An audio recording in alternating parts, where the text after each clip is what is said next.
welcome back to my YouTube channel, Notes from the Sewing Room. My name's Becky. Today's video is all about my plans for the next few weeks and what I'm going to be sewing up ahead of Christmas.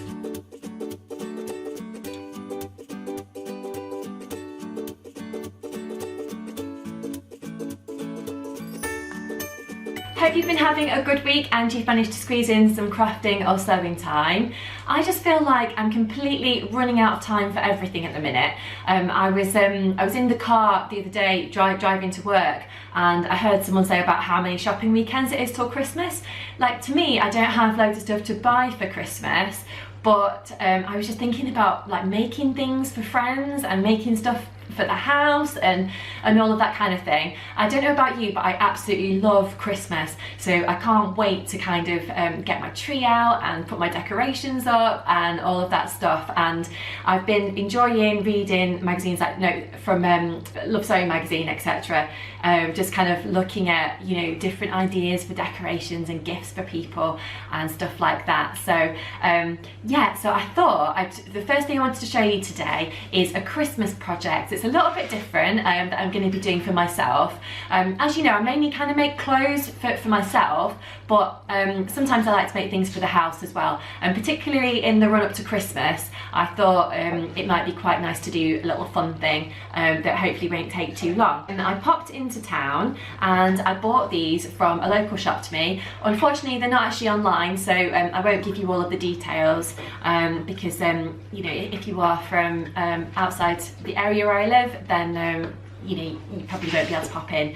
So anyway, I bought two cotton poplin fabrics. They were both really quite cheap, so I decided it'd be really nice to make myself a tablecloth for Christmas. So this will actually be the table that we're eating our Christmas dinner at, because as you probably have realised, this is my dining room that I film the videos in.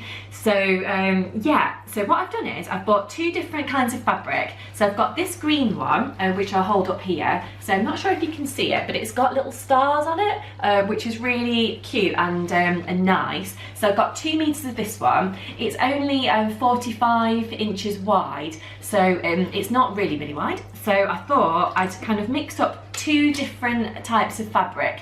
So I've not decided exactly how I'm going to do it yet. I'm kind of thinking that I might do my tablecloth in panels, joining this one and this other kind of fabric that I've got here. So this one is also, oh, I've got it upside down, is also a cotton poplin, and it's got these little animals on. If I just hold that up, you'll be able to see it there. So it's got some little deers on it, and it's got some hedgehogs and foxes, and yeah, it's just really cute, and I thought it'd be really sweet.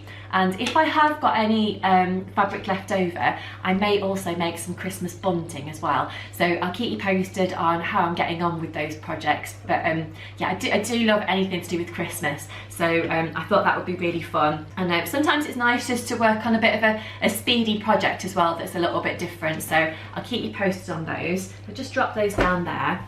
Now, the next two things I wanted to tell you about are, one project will kind of take me much longer, so it'll be much more of a slow sewing project, and the other one will be fairly speedy because it's a jersey based project, but I'll just show you those. So these are both fabrics that have been gifted to me by different places. So this fabric here is a beautiful art gallery fabric that's been gifted to me by Minerva, should I say? Minerva Crafts, Minerva. Yeah, it's a lovely weight. It's a kind of cotton jersey that's got a beautiful stretch to it, as you can see there, and it's got these kind of stag on it. So it's really cute, and it's a beautiful kind of greeny colour, which I think is really Christmassy as well. So again, a kind of perfect project for this time of year. I've actually got about 1.5 meters of this, but it is actually quite wide. I've not measured it exactly, and I'm sure it will actually say on the website if I was to check how wide it actually is. So I can't decide whether to do a kind of dressy type project with it, like maybe I don't know, some kind of jersey dress, like a cocoa dress or something different, or whether to make some kind of long sleeve jersey top with it. I've been thinking about the sew over it Molly top, or yeah, just something along those lines, but I'm not sure. I don't know what I'll get most wear out of this time of the year. probably a top, I would say. I've also been thinking, like, would it work for a Linden jumper? But I think it's probably more of a t-shirty type fabric really, rather than a sweatshirt. So I'm looking forward to using that one. So I'll let you know what I decide to actually make with it. But it's really beautiful. So thanks to Minerva for sending me that, and I'll keep posting on my Instagram page as well of what I'm actually using that one for. Now the next project is also really exciting. So I think I mentioned to you on my video a little while ago that I was really hoping to make the Eden coat. So the Eden coat, if you're unfamiliar with it, is just this one here. So it's a pattern by Tilly and the Buttons, and I went to the Handmade Fair earlier in the year, which is Kirsty Allsop's Handmade Fair at Hampton Court Palace. So if you don't know anything about that craft fair, basically it's a really large fair. There's lots of different craft stalls, there's fabric stalls, you can have a go at different workshops and things like that. And Tilly and the Buttons actually had a stall at the Handmade Fair, and I was so excited to go along. I actually met Tilly as well. She was so lovely, so it was really nice to meet her, and she actually let me have a try on of the sample of the Eden coat that was there. So before then, I've not actually really thought about making the Eden coat because I didn't really think it was my kind of thing.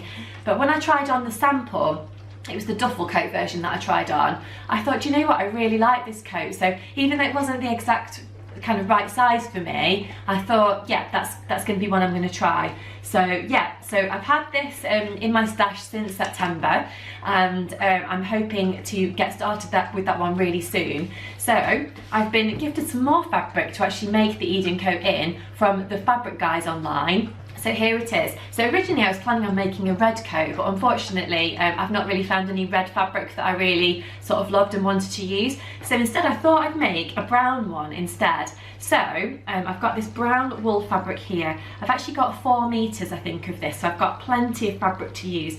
I wasn't sure if I'd need to extend the length of the coat at all, because I'm 5'10", I'm quite tall. But I kind of think it'll be okay, but I wanted a little bit of extra fabric just in case. So if I just hold this up, you can actually you can see it here. So it's this beautiful kind of brown fabric. It's a really nice weight. I would say it's a kind of medium going towards heavyweight fabric, which is perfect for winter. I'm not sure about where you live, but it's been absolutely freezing here, and it just seems to have been raining for ages. So yeah, this will be really nice, and even though it won't be waterproof, I can go out with it with my lovely Cath Kidston umbrella. So yeah, that will be perfect. In terms of what I'm going to line it in, I've been kind of like racking my brains, like what can I use to line it in? So I have actually ordered some kind of cream and black spotted sateen fabric to go on the inside from eBay, but that's actually not arrived yet. So, but when it does, I can show you that. So what I thought I would do is, because obviously this is a beautiful fabric and I don't want to ruin it, I'm going to make a toile. So what I thought was I'd make a toile in an old bed sheet, and then I might also just tack that together so I can have a try on and just kind of see what that's like and if it fits and if I need to make any alterations. And then based on that, if it is okay, I thought I might use my toile as an interlining for my jacket. So if you're unfamiliar with what an interlining is, it's basically the section that goes in between the outside of the coat and the sateen fabric on the inside that you'd be able to see. So it's kind of an inside layer that's hidden away, but it will just give you that little bit of extra warmth.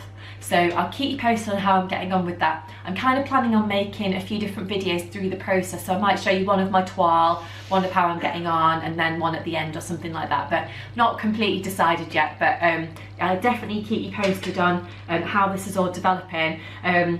Coat making is always a massive challenge for me. I've made a couple of coats before, but I've never made a duffel coat, so I'm looking forward to actually yeah, having a go and yeah, just seeing how I get on with it. But I'm hoping it'll be something that I get wear out of for like years to come, so we'll see how I go. But anyway, I'd love to hear about what you're making at the moment, so do feel free to leave me a comment below and let me know what you're working on, and yeah, I'll try and get back to you as soon as I can. But until next time, I think that's all I've got to talk about today. So have a wonderful few days where you are, and I'll see you soon. Bye.